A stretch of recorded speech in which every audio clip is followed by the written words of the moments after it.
महाराज का सपना। एक दिन जब राजा कृष्णदेव राय दरबार में पहुंचे तो किसी गहरी सोच में डूबे हुए थे।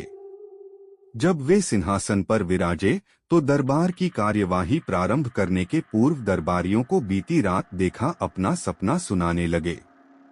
सपने में महाराज ने बादलों के बीच उड़ता हुआ एक सुंदर महल देखा था, जो बहुमूल्य पत्थरों से बना हुआ था।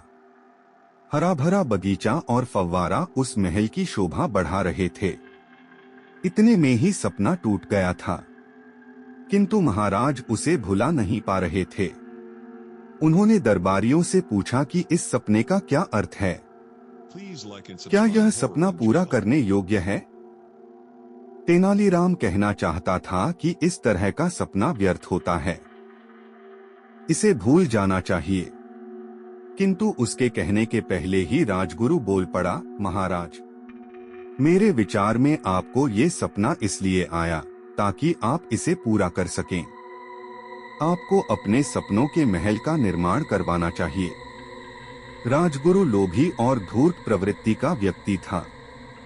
वह चाहता था कि महल निर्माण की जिम्मेदारी उसे दे दी जाए ताकि वह निर्माण में व्यय किए जाने वाले धन को स्वयं हड़प ले। तेनालीराम राजगुरु की योजना समझ गया था, किंतु वह कुछ कहता उसके पहले ही महाराज ने महल निर्माण की जिम्मेदारी राजगुरु को सौंप दी और उसे अगले ही दिन से कार्य प्रारंभ करने का आदेश दे दिया।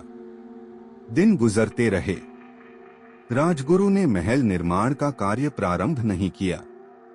महाराज जब भी उससे महल के बारे में पूछते तो वह निर्माण में हो रही देरी का कोई न कोई बहाना बना देता। वह महाराज से उनके सपने के बारे में तरह तरह के प्रश्न पूछता और उनके समय बढ़ाने के साथ साथ बजट के नाम पर धन भी ऐंठ लेता। एक दिन महाराज कृष्णदेव राय के दरबार में एक वृद्ध व्यक्ति आया और न्याय की गुहार लगाने लगा। महाराज अपनी न्यायप्रियता के लिए प्रसिद्ध थे। उन्होंने वृद्ध को आश्वासन दिया कि उसे न्याय अवश्य दिया जाएगा और उससे उसकी समस्या पूछी। वृद्ध व्यक्ति बताने लगा कि वह एक धनी व्यापारी था, लेकिन एक सप्ताह पहले उसका धन लूट लिया गया और उसके परिवार की हत्या कर दी। महाराज से पूछा कि क्या वह जानता है कि ऐसा किसने किया। वृद्ध व्यक्ति बोला, कल रात मुझे एक सपना आया और उसमें मैंने देखा कि महाराज, आपने और राजगुरु ने मेरा धन लूटा है और मेरे परिवार की हत्या की है। यह सुनकर महाराज क्रोधित हो गए और बोले, क्या अनाप शनाप बक रहे हो? तुम्हारा सपना मात्र एक सपना है, वो सच कैसे हो सकता है? वृद्ध व्यक्ति ने उत्तर दिया, मैं उस राज्य का निवासी हूँ जहाँ के राजा ने एक सपना देखा और अब उस असंभव सपने को पूर्ण करने में लगा हुआ है, तो अवश्य ही मेरा सपना भी सच ही होगा। उत्तर सुनकर महाराज को अपनी गलती का एहसास हुआ।